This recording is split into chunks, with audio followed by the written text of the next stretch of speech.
Nouveau numéro du journal de bord, le 183e. Jean-Marie Le Pen, bonjour. Bonjour. Un rapide retour en arrière sur les résultats du premier tour de ces élections. Le Front National se maintient dans 12 régions. Vous-même avez remporté 20,29% des voix en PACA. Marine, 18,31 dans le Nord. Bruno Subtil, 15,89 en Champagne-Ardenne. Et bien d'autres que l'on ne peut pas citer. Vous avez fait salle comble hier soir à Marignane. Quel succès! Ah oui, mais vous savez, je dois dire que je suis assez content de mes capacités prévisionnelles. Parce que, comme en 2002, j'avais annoncé que je battrais Jospin, 3 semaines à l'avance, là, il y a environ 15 jours, j'ai dit, je pense que le Front National passera la barre des 10, que moi, je passerai la barre des 20 en PACA, et que nous aurons une douzaine de listes qui seront qualifiées. Eh bien, ça a été le cas, avec des pics, évidemment. Je note que dans les Alpes-Maritimes, je suis en tête dans 25 villes et en seconde dans 44 villes, dont les grandes villes, Nice, Cannes, comment dirais-je, Antibes. Et c'est assez piquant quand on sait qu'il y a dans la région PACA, sur 40 députés, 36 députés UMP. Ah, ça c'est certain. Bon. Alors justement, hier, Monsieur Vauzel, sur France 3, vous traitez ouvertement de fasciste. Oui, Que répondez-vous? Oui, c'est extravagant. Monsieur Vauzel est un lâche, un pleutre, qui a refusé les débats au premier tour et qui a refusé en disant qu'il se réservait pour le deuxième tour. Il a refusé au deuxième tour en disant qu'il avait porté plainte contre Monsieur Mariani. Et ayant à sa disposition un monologue, en fin de campagne, il a cru possible de nous insulter en disant Monsieur Le Pen est un fasciste et Monsieur Mariani un fascisant. Or, je voudrais rappeler à Monsieur Vauzel, qui semble ignorer l'histoire du fascisme, que le fondateur du fascisme a été un député socialiste italien qui s'appelait Benito Mussolini, ou Benoît Mussolin, si vous voulez, bon, on dirait aujourd'hui, et que le chef, l'un des chefs de la collaboration pendant l'occupation, était le secrétaire du Parti socialiste Marcel Déat. Et puis que ça n'est pas Jean-Marie Le Pen qui a été décoré de la Francisque à Vichy, mais son ancien chef, M. François Mitterrand. Voilà. Alors je pense qu'avec ça, il a plein son sac. Alors, dans Le Monde paru hier soir, la politologue Nona Mayer stipule que c'est la forte abstention du premier tour qui a provoqué la remontée du FN.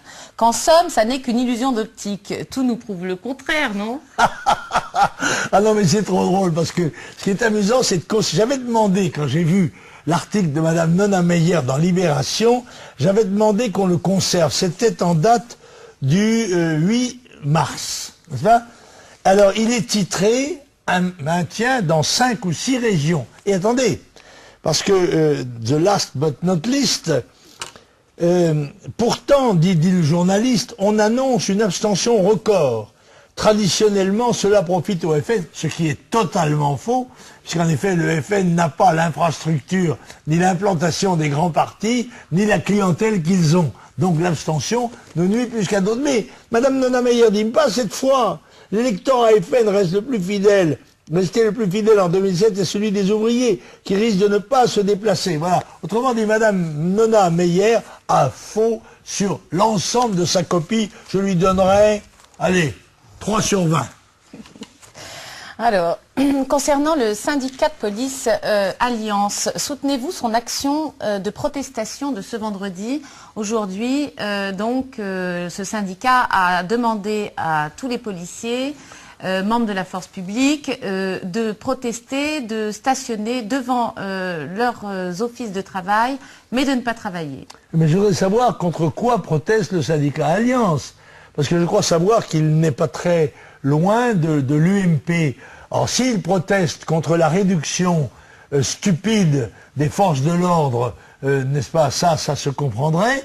S'il condamne la politique d'insécurité dont M. Sarkozy est responsable depuis qu'il est ministre de l'Intérieur et président de la République, alors là, oui, je m'associe à la grève perlée du syndicat Alliance et je réitère notre soutien aux forces de l'ordre et aux forces de police françaises qui sont les victimes de la politique d'insécurité menée par le pouvoir aussi bien de gauche que de droite. Je vais reprendre le jeu des pourquoi de mon ami Julien Sanchez. Alors, pourquoi voter Front National, c'est voter utile dans les 12 régions dans lesquelles il a pu se maintenir? Eh bien, c'est parce que ça va permettre d'avoir des élus. Les élections, ça sert, comme leur nom l'indique, à faire des élus. Or, dans 12 régions, nous avons la possibilité d'avoir des élus et de reconstituer l'opposition nationale à laquelle nous avons toujours été fidèles depuis plus de 20 ans dans les conseils régionaux, les seuls d'ailleurs, la seule opposition, puisqu'aussi bien, on le sait maintenant, l'UMP, dans 95% des cas, votait avec les socialistes, esquissant en quelque sorte la politique qui est emblématique de M. Sarkozy, qui est l'espèce de constitution d'une majorité libérale socialiste. Et l'autre pourquoi dans les 10 autres régions est-il absolument indispensable de ne pas voter UMP ni pour le Parti Socialiste? Alors parce que c'est blanc bonnet et bonnet blanc, ou plutôt rose bonnet et bonnet rose, que l'UMP est responsable des malheurs français, de la décadence et des risques de la France dans le domaine national, et les autres le sont sur le plan régional. Par conséquent, dans les deux cas, il n'y a pas de problème, vous tirez chez vous. C'est la meilleure manière de montrer le mépris que nous portons à ces deux formations politiques qui sont responsables des malheurs de notre pays. Merci beaucoup Jean-Marie Le Pen pour cette intervention. À très bientôt et bonne chance. Merci.